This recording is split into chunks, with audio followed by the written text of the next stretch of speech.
YouTube problem என்ன கொடுத்துருப்பாங்க அப்படின்னா யூ ஷேப்பில் ஒரு டியூப் கொடுத்துருப்பாங்க. ஓகேவா? இப்போ அதில் வந்து ரெண்டு லிக்விட் வெவ்வேறு டென்சிட்டி உள்ள ரெண்டு லிக்விடு கொடுத்துருப்பாங்க. அதோட ஹைட்ஸ் கொடுத்துருப்பாங்க. என்ன கேட்பாங்கன்னா ஒரு லிக்விடோட டென்சிட்டியை கொடுத்துட்டு இன்னொரு லிக்விடோட டென்சிட்டி கேட்பாங்க. ஓகேவா? இப்போ நம்ம என்ன பண்ணுறோம் அப்படின்னா இதை லிக்விட் 1ன்னு எடுத்துக்கிறோம், இதை லிக்விட் 2ன்னு எடுத்துக்கிறோம். இப்போ இதோட டென்சிட்டியை ரோ 1ன்னு எடுத்துக்கிறோம், இதோட டென்சிட்டியை ரோ 2ன்னு எடுத்துக்கிறோம். பார்ட்டிஷன் இருக்கும் இல்லையா, ரெண்டு லிக்விடுக்கும் ஒரு பவுண்டரி, ஒரு பார்ட்டிஷன் இருக்கும் இல்லையா, அந்த பார்ட்டிஷனை அந்த லெவலில் ஒரு ரெஃபரன்ஸ் லெவலாக எடுத்துக்கிறோம். ஓகேவா? இந்த ஹரிசாண்டல் லெவலில் ஒரு ரெஃபரன்ஸ் லெவலாக எடுத்துக்கிறோம். அதுக்கு மேலே அதுலேருந்து ஸ்டார்ட் ஆகி இந்த லிக்விட் சர்ஃபேஸ் வரைக்கும் இருக்கிற டிஸ்டன்ஸை H1ன்னு எடுத்துக்கிறோம். இது லிக்விட் 1ன்றதுனால இந்த ஹைட்டை நான் H1ன்னு எடுத்துக்கிறோம். எதுக்குள்ள டிஸ்டன்ஸு, அதோட டாப் சர்ஃபேஸ்க்கும் நம்ம எடுத்துக்கிட்ட அந்த ரெஃபரன்ஸ் லெவல், அதாவது அந்த பார்ட்டிஷன் லெவல் இருக்கு இல்லையா, அந்த லெவலுக்கும் டாப் சர்ஃபேஸ்க்கும் உள்ள டிஸ்டன்ஸ் தான் ஹச்ன்றது. இது ஃபர்ஸ்ட் லிக்விட் இல்லையா, லிக்விட் 1 அப்படின்றதுனால இதை நான் H1ன்னு எடுத்துக்கிறேன்.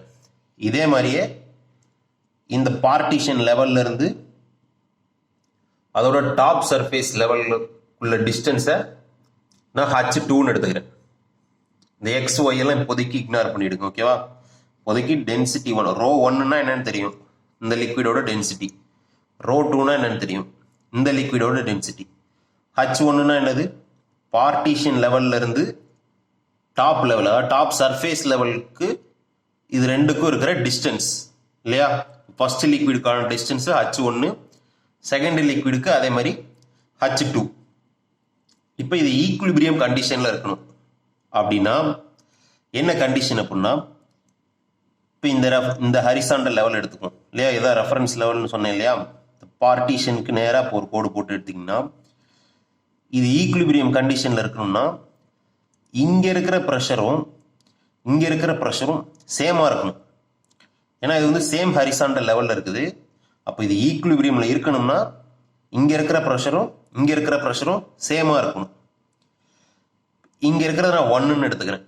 ஓகேவா? லெஃப்ட் சைடு, அதாவது யூடியூப் லெஃப்ட் சைடு இருக்கிறத நான் 1ன்னு எடுத்துக்கிறேன், இங்கிட்ட இருக்கிறத 2ன்னு எடுத்துக்கிறேன். அப்ப 1ல இருக்கிற ப்ரெஷர் 2ல ஈக்குவலா இருந்தாதான் இது ஈக்குலிபிரியம்ல இருக்குன்னு அர்த்தம். அப்ப P1 P2க்கு ஈக்குவலா இருக்கணும். அப்ப P1 ஈக்குவல் டு P2 எடுத்துக்கிறோம். இப்ப P1, அதாவது இதுல இருக்கிற ப்ரெஷரை எப்படி கால்குலேட் பண்றது, இங்க இருக்கிற ப்ரெஷர் எப்படி கால்குலேட் பண்றது அப்படின்னா, இங்க இருக்கிற ப்ரெஷர் எவ்வளவு இருக்கணும் அப்படின்னா, அட்மாஸ்பரிக் ப்ரெஷர் இருக்கும் P0 இல்லையா, அட்மாஸ்பரிக் ப்ரெஷர் P0 பிளஸ் இப்போ இங்கே ஒரு லிக்விட் காலம் இருக்கு. இப்போ இந்த லிக்விட் காலமுக்கு ஹைட்ரோஸ்டேட்டிக் ப்ரெஷர் இருக்கும் இல்லையா. அப்போ அட்மாஸ்பரிக் ப்ரெஷர் பிளஸ் இதுக்கு மேலே இருக்கிற லிக்விட்கான ஹைட்ரோஸ்டேட்டிக் ப்ரெஷரை ஆட் பண்ணோம்னா இப்போ P1ல ஆக்ட் ஆகிற டோட்டல் ப்ரெஷர் எனக்கு தெரிஞ்சிடும் இல்லையா. இப்போ ப்ரெஷர்னா என்னது, இந்த இடத்துல எப்படி கால்குலேட் பண்ணுறோம்னா atmospheric pressure plus hydrostatic pressure. Hydrostatic pressure எவ்வளவு, ரோ GH. அப்போ 1 இல்லையா, 1ல வந்து P0 பிளஸ் ரோ 1 GH1. ஏன்னா இது லிக்விட் 1 இருக்குது, அதோட டென்சிட்டி ரோ 1, அதோட ஹைட்டு H1.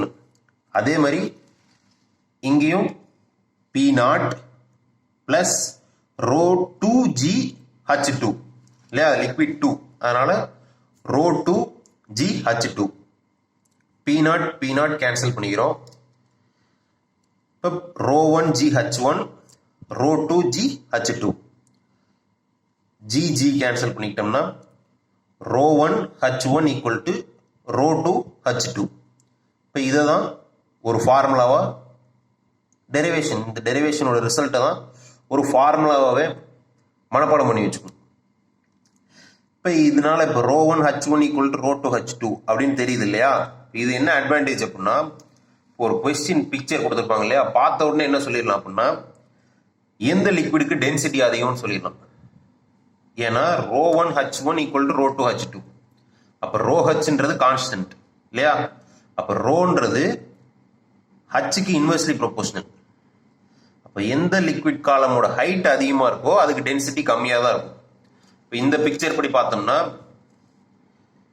இதுக்கு தான் ஹைட் கம்மி இல்லையா, அப்போ இதுக்கு தான் டென்சிட்டி அதிகமாக இருக்கும்.